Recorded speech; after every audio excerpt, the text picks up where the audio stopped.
Hi everyone, we are Team 3 and I'm the first presenter, Choi-In Chang. Then let's start the presentation about the World Tower. This is our weekly plan starting from building information and foundation. We will study structure, construction, skin and extra in this order. Last week we studied the design issues, the motive of design, and met foundation. And this week we studied about overall structure system, prior to the explanation of the individual structure system. We would like to briefly introduce the overall structure system through the video.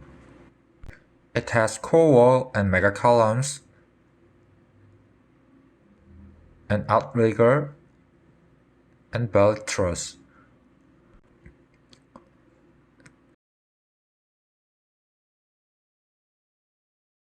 This is our content.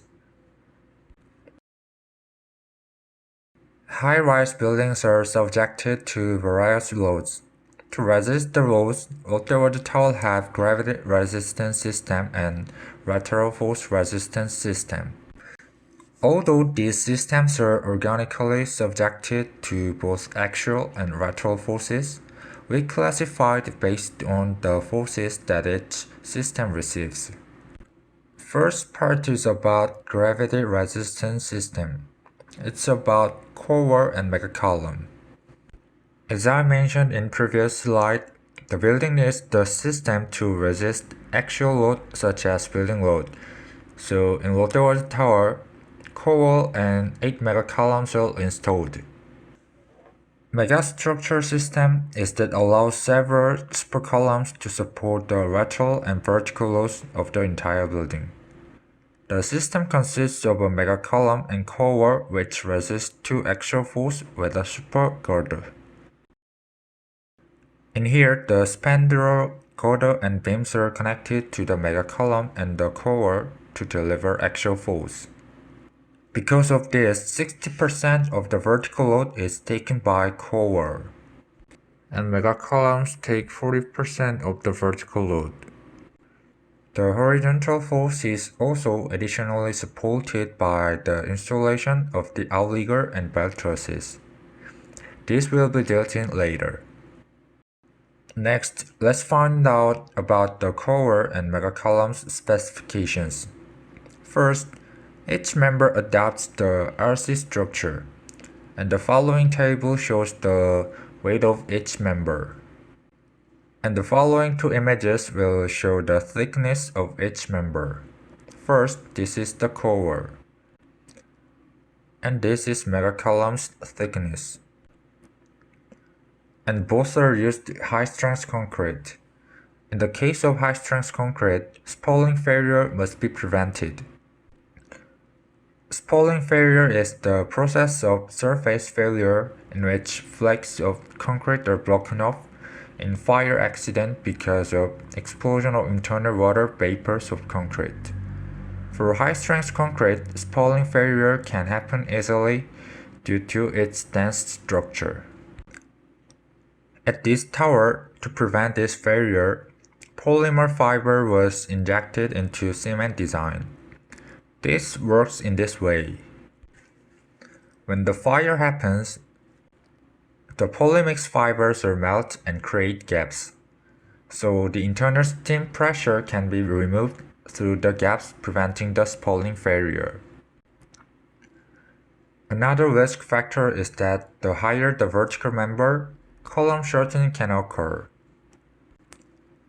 There are two main causes of column shortening: elastic deformation and inelastic deformation, like creep and dry shrinkage.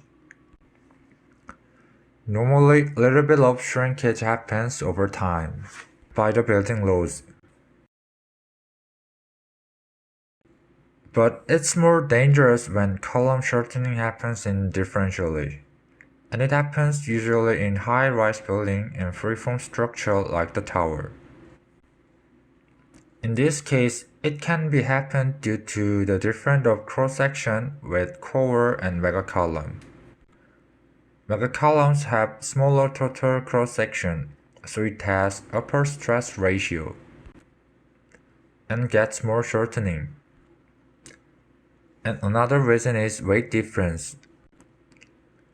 Usually, the load sharing of the inner column is large.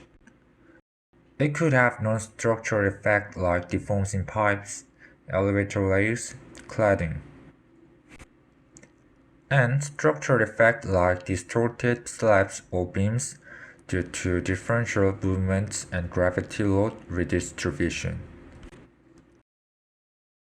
So during construction, GPS displacement gauge system was adopted so that any possible deflection could detect it in advance. I'm the next presenter, Kuyerim, and I'm gonna tell you about lateral force resistance system, which include outrigger and belt truss. The building must resist to not only building load, but also lateral force such as wind or earthquake. So, in Lotte World Tower, outriggers and belt trusses are installed to resist the lateral force.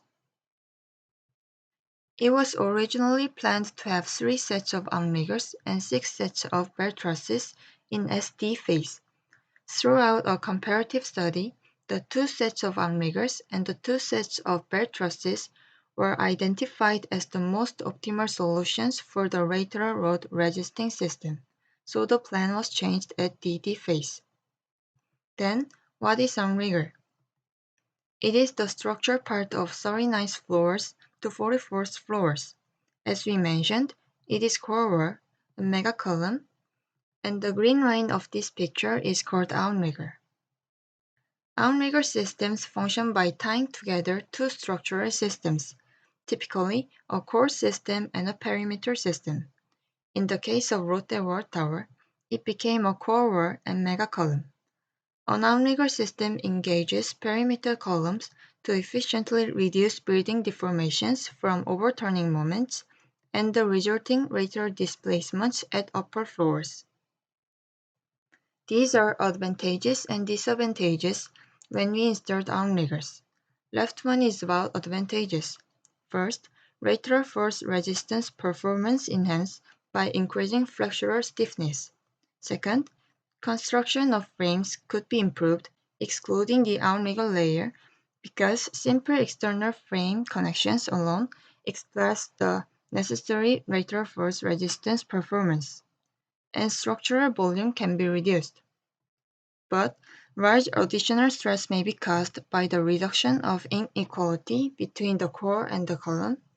Also, construction period can be delayed, and it requires another floors for outrigger installation.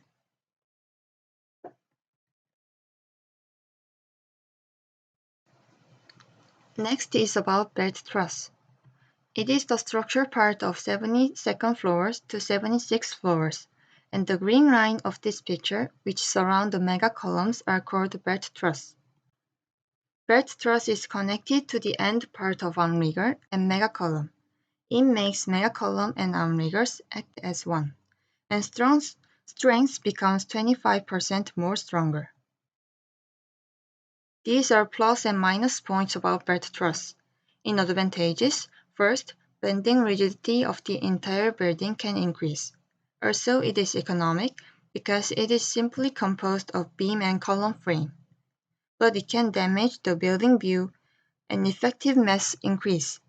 Increasing effective mass about wind load can reduce acceleration, but about earthquake, it results in increasing inertial force.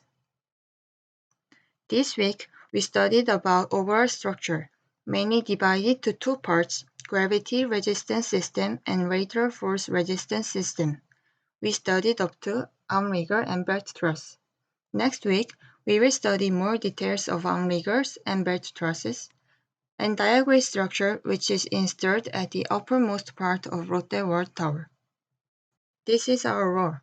Every member in our team did researching. Youngjun, Hyunmin, Jaesuk made PPT of each part. In Chang and I made script and did presentation. Thank you for listening.